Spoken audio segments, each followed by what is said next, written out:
എല്ലാവർക്കും B2O ചാനലിൻ്റെ പുതിയ വീഡിയോയിലേക്ക് സുസ്വാഗതം. ഇന്ന് ഞങ്ങൾ നിങ്ങളെ പരിചയപ്പെടുത്തുവാൻ പോകുന്നത് വീണ്ടും അതിപുരാതനമായ ഒരു ശിവക്ഷേത്രത്തെക്കുറിച്ചാണ്. എവിടെയാണെന്നറിയണ്ടേ? പാലക്കാട് ജില്ലയിലെ പെരുവമ്പ് വില്ലേജിലുള്ള പാലത്തുള്ളിയിലെ പാലൂർ ശിവക്ഷേത്രത്തെക്കുറിച്ചാണ്. നമുക്ക് യാത്ര തുടങ്ങാം. 2-3 വഴിയിലൂടെ ഈ ക്ഷേത്രത്തിലെത്തുവാൻ കഴിയും. നമ്മൾ പോകുന്നത് ആലത്തൂർ, കുഴൽമന്നം, മന്നത്തുകാവ്, പെരുവമ്പ് വഴി പാലത്തുള്ളിയിലേക്കാണ്. ചിറ്റൂർ കൊടുമ്പ് റൂട്ടിലായിട്ടാണ് ഈ ക്ഷേത്രം സ്ഥിതി ചെയ്യുന്നത്. അതുകൊണ്ട് തന്നെ കൊടുമ്പ് വഴിയും നിങ്ങൾക്ക് വരുവാൻ കഴിയും. പിന്നെ കൊടുവായൂർ, പുതുനഗരം, തത്തമംഗലം വഴിയും ഇവിടെ എത്താൻ കഴിയും. തത്തമംഗലത്തിൽ നിന്നും 3 കിലോമീറ്ററാണ് ഈ ക്ഷേത്രത്തിലേക്കുള്ള ദൂരം. ഇനി നമ്മൾ ചിറ്റൂർ കൊടുമ്പ് റൂട്ടിൽ നിന്നും പാലത്തുള്ളി പാലൂർ ശിവക്ഷേത്രത്തിലേക്ക് തിരിഞ്ഞു പോകേണ്ട സ്ഥലത്തെത്തി.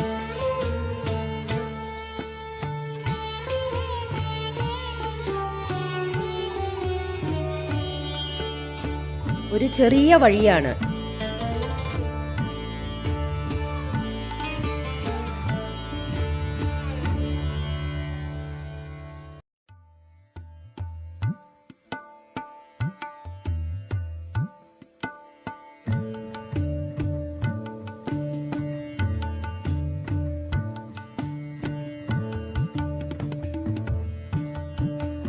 നമ്മൾ പാലൂർ ശിവക്ഷേത്രത്തിൽ എത്തിയിരിക്കുന്നു.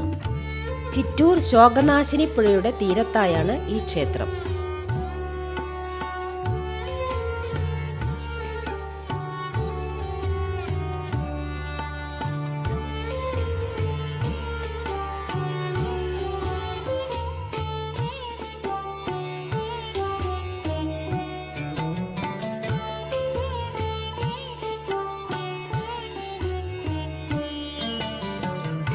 ഇവിടെ പണ്ട് ഒരു മഹാക്ഷേത്രമുണ്ടായിരുന്നു.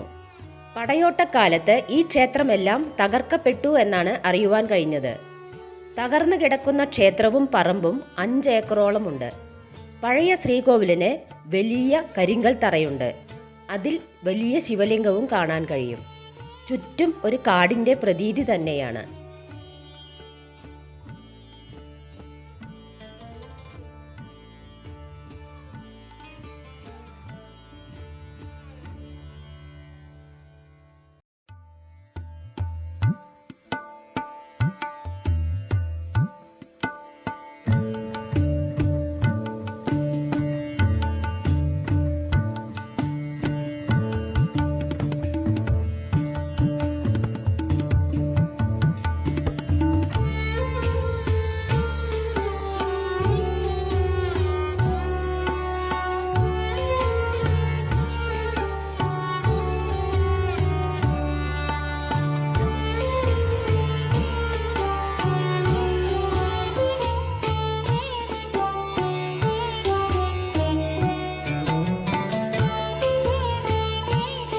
ഈ കാണുന്നതാണ് പാലൂർ ശിവക്ഷേത്രം. വലതുഭാഗത്തായി ശോകനാശിനി പുഴയുമുണ്ട്. കിഴക്കേ നടയുടെ ഓപ്പോസിറ്റ് ആയിട്ടാണ് ശോകനാശിനി പുഴയിലേക്ക് ഇറങ്ങാനുള്ള വഴി.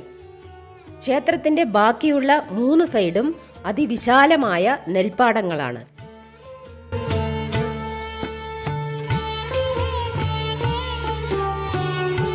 പ്രധാന മൂർത്തി ശിവനാണ്. സ്വയംഭൂ ആണെന്നാണ് വിശ്വാസം. കിഴക്കോട്ടായിട്ടാണ് ദർശനം.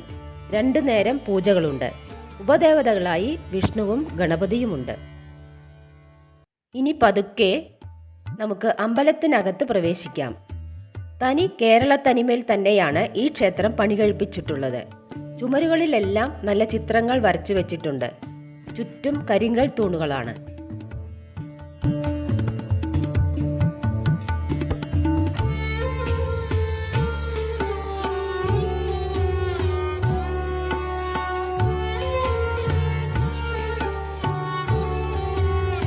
ഈ കാണുന്നതാണ് വിഷ്ണുവിൻ്റെ സന്നിധാനം. വിഷ്ണുവിന് പ്രത്യേക ക്ഷേത്രം തന്നെയാണിവിടെ.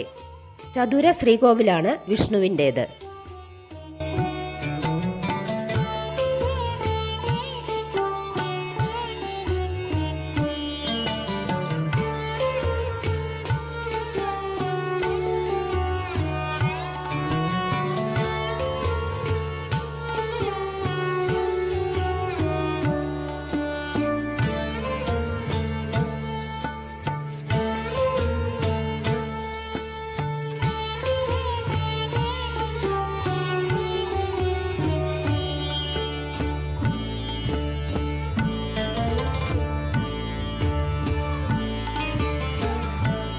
ശിവഭഗവാന്റെ ശ്രീകോവിൽ വൃത്താകൃതിയിലാണ്.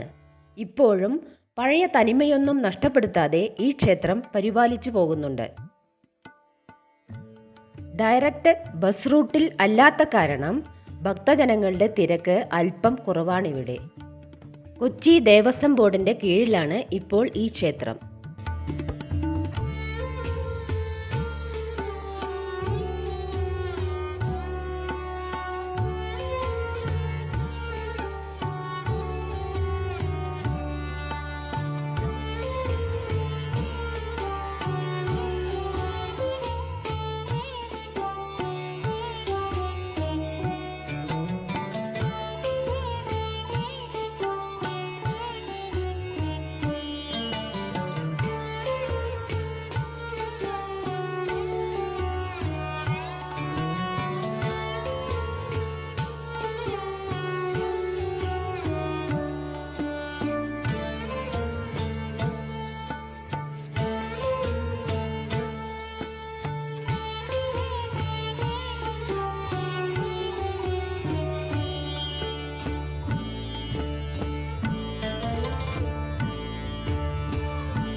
ഇനി നമുക്ക് വെളിയിലൂടെ ഒരു പ്രദക്ഷിണമാകാം.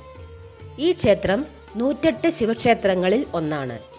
ക്ഷേത്രത്തിന് വെളിയിലായി പിതൃബലി തർപ്പണത്തിനും സൗകര്യമുണ്ട്. ക്ഷേത്രത്തിലെ പ്രധാന ഉത്സവങ്ങൾ ഇതെല്ലാമാണ്. തുലാമാസത്തിൽ ദീപാവലി, വാവ് ആറാട്ടുത്സവം, കുംഭമാസത്തിൽ വരുന്ന ശിവരാത്രി, ഇടവമാസത്തിൽ വരുന്ന പ്രതിഷ്ഠാദിനം, കർക്കടക മാസത്തിലെ പൗർണമി പൂജ, ചിങ്ങമാസത്തിലെ അഷ്ടമി രോഹിണി എന്നിവ വളരെ പ്രാധാന്യമർഹിക്കുന്നു. ഇതാണ് നാഗസന്നിധി.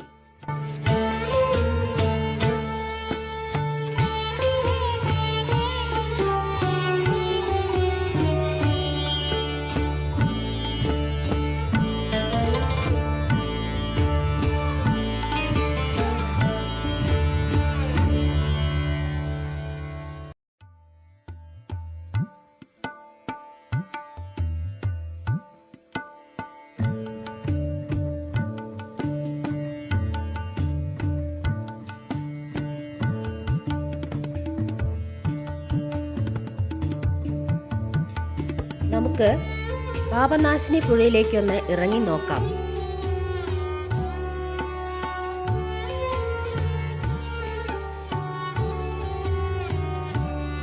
അധികം ഒഴുക്കില്ല.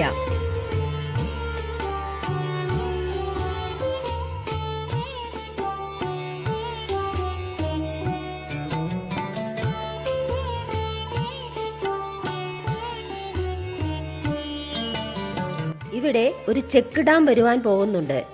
അതിൻ്റെ പണികളാണ് ഈ കാണുന്നത്. നോക്കൂ, എത്ര മനോഹരമായ കാഴ്ചയാണിത്.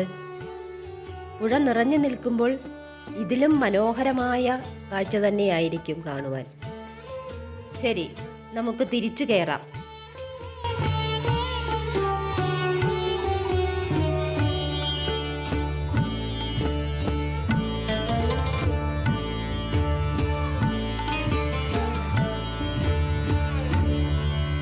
പാലത്തുള്ളി പാലൂർ ശിവഭഗവാന്റെ അനുഗ്രഹത്താൽ ഈ വീഡിയോ ഞങ്ങൾക്ക് നിങ്ങളിൽ എത്തിക്കുവാൻ കഴിഞ്ഞു. ഓം നമഃ ശിവായ.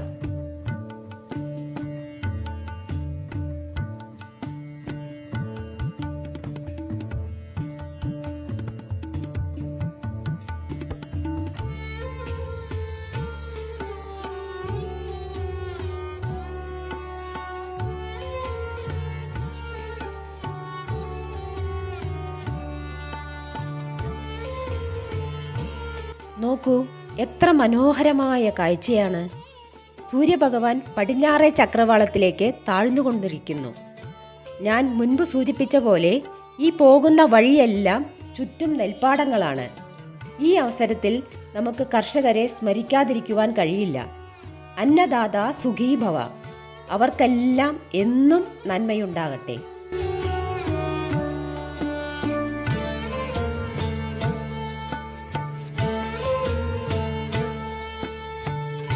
ഇത്രയും നേരം നിങ്ങളുടെ വിലയേറിയ സമയം ഈ വീഡിയോ മുഴുവൻ കാണുവാനായി ചിലവഴിച്ചതിൽ എല്ലാവർക്കും പാലത്തുള്ളി പാലൂർ ശിവഭഗവാന്റെ അനുഗ്രഹം എന്നും ഉണ്ടായിരിക്കട്ടെ എന്ന് പ്രാർത്ഥിക്കുന്നു. നന്ദി, നമസ്കാരം.